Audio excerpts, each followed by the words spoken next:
नमस्कार, प्रणाम, हर हर महादेव, जय शिव काशी। मैं ज्योति सचार तमन्ना कुमारी। आप सभी लोग कहाँ से हैं ज़रूर बताइएगा कमेंट में। माँ त्रिपुर सुंदरी ज़रूर लिखिएगा। आज हम आपको बताने जा रहे हैं 10 महाविद्या के बारे में। तीसरे स्थान पर माँ ललिता देवी आती हैं, जिसको त्रिपुर सुंदरी भी कहते हैं। तो माँ त्रिपुर सुंदरी जयंती आ रहा है, 1 फरवरी 2026 को मनाई जाएगी। माघ मास के शुक्ल पक्ष को मनाई जाती है, पूर्णिमा के दिन। इस दिन बहुत लोग माघ मेला भी मनाते हैं, स्नान ध्यान करते हैं। तो इस दिन आपको क्या करना है माँ त्रिपुर सुंदरी की जयंती के दिन, आइए बताते हैं। माँ त्रिपुर सुंदरी सुंदरता प्रदान करती है, सुंदरता के लिए होती है और एक अद्भुत कला, मतलब कि आपको एक ऐसा स्वरूप देती है, ऐसा आपके बॉडी पे चित्रकारी, जैसे आपका फेस बहुत अच्छा होगा, माँ त्रिपुर सुंदरी की कृपा हो जाएगी तो आपसे लोग आकर्षित होने लगेंगे, आकर्षण होगा जो भी आपसे मिलेंगे।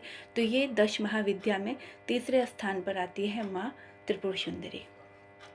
मैं आपको बताने में इसलिए सक्षम हूँ कि मैं 10 महाविद्या की साधिका हूँ, इसलिए मैं आपको बताने जा रही हूँ माँ त्रिपुर सुंदरी के बारे में।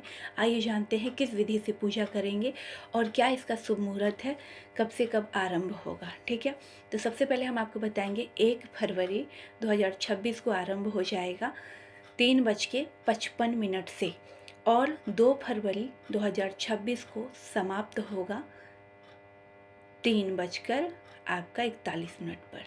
ठीक है, इस प्रकार से माँ त्रिपुर सुंदरी का आप पूजा करेंगे। चलिए वो विधि बताते हैं।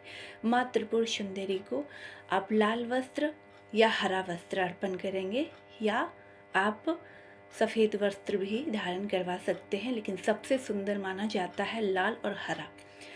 तो आप सबसे पहले गंगा जल से नहा लीजिएगा, उसमें औरा पाउडर डाल के। अगर आपके पास औरा पाउडर नहीं होगा तो आप मुझे ऑर्डर करके मंगवा सकते हैं मुझसे। मेरा नंबर है 9198143576। उसके बाद गंगा जल में आप थोड़ा सा इत्र डालकर नहाएंगे उस दिन, और नहाने के बाद आप एक सुंदर सा आसन बिछाएंगे माता के लिए, लाल कलर का, और माता की प्रतिमा ले आएंगे। अगर मूर्ति है तो मूर्ति, प्रतिमा है तो प्रतिमा। और उसके बाद आप हरा साड़ी उनको प्रदान करें या उनको लाल साड़ी प्रदान करें, और अगर ये दोनों ना मिले तो सफ़ेद भी आप प्रदान कर सकते हैं। इस दिन माँ त्रिपुर सुंदरी को जो प्रिय भोग होता है, उनका प्रिय भोग होता है खीर, वाइट मिठाई। ठीक है, वाइट से रिलेटेड आप कुछ भी उनको चढ़ा सकते हैं, दूध भी आप चढ़ा सकते हैं। उसके बाद उनको पीले पुष्प या गुलाब के पुष्प माला उनको बहुत पसंद होते हैं, ये ज़रूर वाइट चंदन उन्हें ज़रूर लगाइएगा इस दिन। ठीक है, उनको बहुत प्रिय होता है वाइट चंदन, या फिर आप अश्वगंधा जो होता है उसका भी तिलक लगा सकते हैं। इस दिन अगर आपको अपनी सुंदरता को बहुत अच्छा करना है, आकर्षण अपने आप में पैदा करना है, क्योंकि आकर्षण के लिए देवी होती हैं, तो इसके लिए आपको कुछ उपाय मैं बता रही हूँ। जितने भी सामग्री आप यूज करते हैं, चाहे वस्त्र हो, आपके काजल हो, आपकी बिंदी हो, अगर आप लेडीज़ हैं तो आप, या लड़के हैं तो आपका कपड़ा, लड़की हो तो आपका कपड़ा, वो सारी चीज़, इत्र सबसे ज़्यादा इम्पॉर्टेंट है, इत्र। ये सारी चीज़ को आप पूजा के स्थान पर रखेंगे, और एक माता के लिए रखेंगे निकाल कर, एक अपने लिए। ठीक है, और एक मंत्र मैं आपको अभी बताऊंगी, उस मंत्र का चैंटिंग करना है, क्योंकि इसको सिद्ध किया जाता है तभी ये कारगर होता है। तो इस मंत्र का चैंटिंग कितना करेंगे आप? 1.25 लाख मंत्र का चैंटिंग करेंगे, त्रिपुर सुंदरी की असीम कृपा होगी। एक आपको घी का दीपक लगाना है, वो अखंड लगाना है जब तक कि माँ त्रिपुर सुंदरी का ये जाप कंप्लीट ना हो, तब तक वो दिया जलते रहेगा। और गुलाब के फूल ज़रूर चढ़ाइएगा, 7 गुलाब अवश्य चढ़ाइएगा। मीठा पान उन्हें भोग में लगाइएगा, और खीर का भोग लगाइएगा। केसर भी आप चढ़ा सकते हैं। ये सारी चीज़ें का व्यवस्था पहले से ही कर लीजिएगा।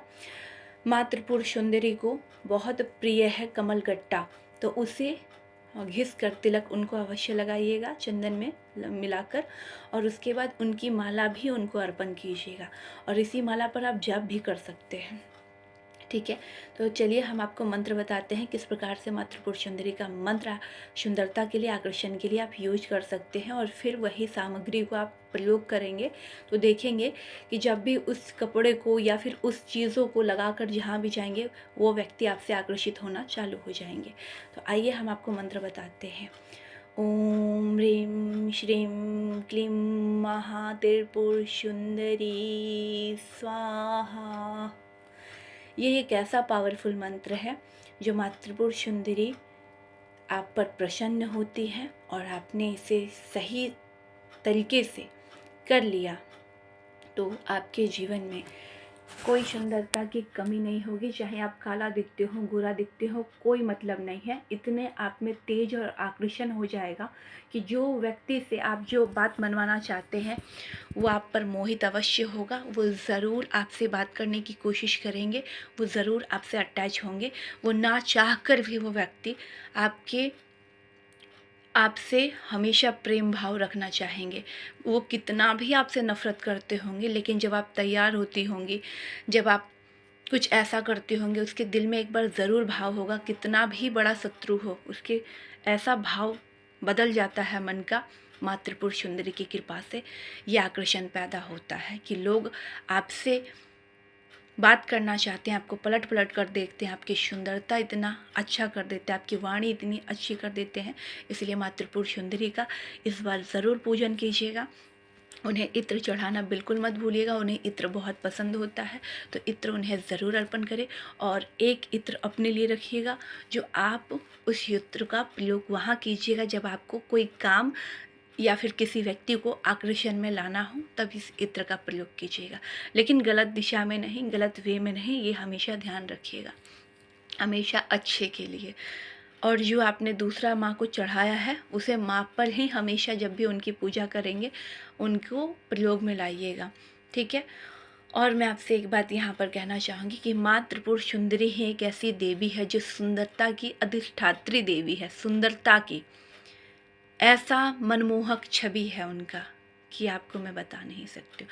इतनी सुंदर उनकी आकृति होती है, और उनको बहुत बहुत सुंदर साड़ी पहनने का शौक़ होता है, सुंदर दिखने का शौक़ होता है, गाना सुनने का शौक़ होता है, नृत्य करने का शौक़ होता है। नृत्य मतलब नाचना उनको बहुत अच्छा लगता है। तो इस दिन आप ललिता सहस्त्र नाम का ज़रूर पाठ कीजिएगा, आपका जीवन बदल जाएगा अगर आप ललिता सहस्त्र नाम का सही से आप पढ़ लेते हैं। आसन का मंत्र ज़रूर बोलिएगा, आचमन ज़रूर कीजिएगा, आसन उठाने का मंत्र ज़रूर कीजिएगा, तब जाकर आपको इसका फल मिलता है। इस बात को भी याद रखिएगा। गलत तरीके से पूजन मत कीजिएगा, अगरबत्ती का प्रयोग मत कीजिएगा, धूप का प्रयोग कीजिएगा, और जितना हो सके हवन सामग्री जो होता है उसको जलाइएगा।